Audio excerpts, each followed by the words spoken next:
Good morning. आज 3:15 बजे उठा मैं।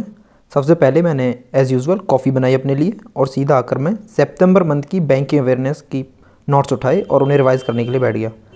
रिवाइज़ करते हुए मुझे रियलाइज़ हुआ कि ये जो नोट्स हैं इनमें मैंने जो इन्फॉर्मेशन लिख रही है उससे मुझे बैकग्राउंड इन्फॉर्मेशन याद नहीं आ रही थी। कुछ की इन्फॉर्मेशन आ रही थी, कुछ की नहीं आ रही थी। तो मैंने वीडियो चला ली 1.75x पे सर की और PDF की उसकी तरफ देखता गया जो मेरे नोट्स बने हुए थे, और मैं साथ में वीडियो देखता गया। 2-2 घंटे की 2 वीडियोस थी सर की, बैंक अवेयरनेस सेट 1 और सेट 2। मैंने वो देखी और फिर बाहर वॉक करने के लिए चला गया। अब मॉर्निंग के टाइम में इतनी ज़्यादा सर्दी बढ़ गई कि बाहर गया मैं और मेरे दांत बजने लगे, तो मुझे बहुत ज़्यादा सर्दी लग रही थी। मैंने आके पुशअप्स लगाई थोड़ी सी, और पुशअप लगा के थोड़ी सी गर्मी आई, तब मैं दोबारा जो सितंबर मंथ की क्लास थी उसको करने के लिए बैठा। सर क्लास के स्टार्टिंग में कुछ सर्कुलर जो एस RBI या सेबी के होते हैं या कोई रिपोर्ट होती है उनको डिस्कस करते हैं बहुत ज़्यादा डिटेल में। उसके बाद कुछ इंपॉर्टेंट MCQs होते हैं उनको डिस्कस करते हैं। सेट 2 में भी वैसा ही किया सर ने। स्टार्टिंग में थोड़े से सर्कुलर थे, ज़्यादा नहीं थे। उसके बाद MCQs ही डिस्कस किए सर ने, और उन्हें भी डिटेल में करते हैं। सर की वीडियो का सबसे बड़ा फ़ायदा ये है कि जब आप सितंबर मंथ पढ़ रहे होते हैं तो जो भी न्यूज़ अगस्त में आई हो या जुलाई में आई हो उससे रिलेटेड कोई भी वर्ड आता है तो सर उसको डिस्कस करते हैं। अगर कैग आ गया बीच में तो कैग ने आज तक जितनी भी कंट्रीज़ के साथ में जितने भी मेमोरेंडम साइन किए हैं सब के बारे में डिटेल में बताते हैं। फिर मैं ऊपर गया मेडिटेशन करने के लिए, क्योंकि स्क्रीन की तरफ देखते हुए और पढ़ते हुए थोड़ा ज़्यादा टाइम हो गया था मुझे। मैंने फिर जो सितंबर मंथ का पहला नोट्स थे और जो सेकंड वाले नोट्स थे उनको दोबारा से रिवाइज़ किया एक बार, क्योंकि जब आप नोट्स पढ़ के हटते हैं तो आपको लगता है कि भूल गए दोबारा, या वीडियो देख के हटते हैं तो जो जो चीज़ें मुझे लगती हैं कि मैं भूल गया एकदम रिटेन करने की कोशिश करता हूँ, तो मैं सीधी PDF उठाता हूँ और उस पर सिर्फ पेजों को देखते चले जाता हूँ। मतलब न्यूज़ देखी और ब्रेन में उसको सिर्फ चल रही है वो स्पीड से कि हाँ ये बात है, इस न्यूज़ में ये है।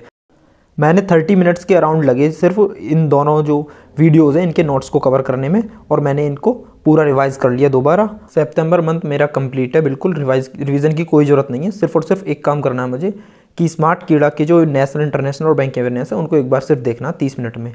9 बजे तक मैंने 3 घंटे पढ़ने का वादा किया था अपने आप से, और मैं 3 घंटे पढ़ लिया। उसके बाद मैंने ब्रेक लिया, ठीक ठाक बाहर गया, घूमा। अक्टूबर मंथ के जो 2 वीडियोज़ कराए सर ने वो मैंने नोट्स बनाए थे, अभी जल्दी में किए थे ये, तो मुझे दिक्कत नहीं हुई इन्हें। मैंने अपने हैंड रिटन नोट्स से ही पढ़ लिया इनको, क्योंकि मुझे बैकग्राउंड नॉलेज जो भी है वो याद आती जा रही थी कि हाँ बैकग्राउंड में सर क्या बोल रहे थे जो मैंने ये लिखा था। और ऐसा करके मेरे को 55 मिनट लगे और मैंने दोनों वीडियोज़ के जो नोट्स थे उनको अच्छे से रिवाइज़ कर लिया। इसको दोबारा रिवाइज़ करने की कोई ज़रूरत नहीं है। अक्टूबर के लिए फिनिश है मेरा अक्टूबर। ना स्मार्ट कीड़ा से रिवीजन करना मेरे को, ना ही मेरे को बैंकिंग अवेयरनेस का रिवीजन करना है यहाँ से। अब सिर्फ मेरे को अगस्त और जुलाई कंप्लीट करना है, या नवंबर का बेस्ट 300 बेस्ट, और नवंबर का अगर सर फर्स्ट हाफ मंथ कराएंगे तो मैं उसका वीडियो देख लूँगा और नोट्स निकलवा के ले आऊँगा जिससे कि जल्दी कवर हो जाए। उसके बाद मैं सो गया था खाना खा के, और इवनिंग में उठा मैं और सीधा छत पे गया। जो जुलाई, अगस्त और जून इनके जो मेरे नोट्स बने हुए हैं मैंने उनको पढ़ने की कोशिश की, तो वही कि बहुत टाइम बाद रिवाइज़ कर रहा था। बैकग्राउंड का कुछ याद नहीं था, सिर्फ सामने जो लिखी थी छोटी छोटी चीज़ें ऐसे लग रहा था कि क्यों लिखी हैं ये। तो उसमें से जितनी चीज़ें मुझे याद आ रही थी उनको मैंने सिर्फ रिवाइज़ किया, और जो चीज़ नहीं याद आई मैंने उनको छोड़ दिया, क्योंकि अगस्त वाले मंथ में मैं वीडियो चलाऊँगा और जो चीज़ें मुझे याद नहीं आ रही हैं उनको सिर्फ मैं देखता चला जाऊँगा नोट्स के साथ में। तो उससे मेरा रिवीजन जल्दी भी हो जाएगा और इफेक्टिव भी रहेगा ज़्यादा समय तक। फिर इवनिंग में स्कोर कार्ड का लिंक आ गया, मेरा स्कोर कार्ड आया। रीजनिंग में मैंने 29 किए थे, 29 ही है, और इंग्लिश में 24 किए थे, एक गलत 22.75। क्वांट में मेरे 23 अटैम्प्ट थे और 23.25 मार्क्स हैं, और 76 मेरे ओवरऑल थे तो 75 मेरे मार्क्स हैं। बट अब इसमें यह है कि ऐसा नहीं है कि मेरी एक्यूरेसी बहुत अच्छी है, सभी में सही है, नॉर्मलाइजेशन भी हुआ होगा, ये सोच के खुश नहीं रहना है कि मेरे पूरे में से पूरे हैं। क्योंकि इंग्लिश में मैं सोच रहा था कि मैंने 2 तो बोला है गलत, जब मुझे डाउट था, तो हो सकता है इंग्लिश में थोड़ा सा नॉर्मलाइजेशन हुआ हो।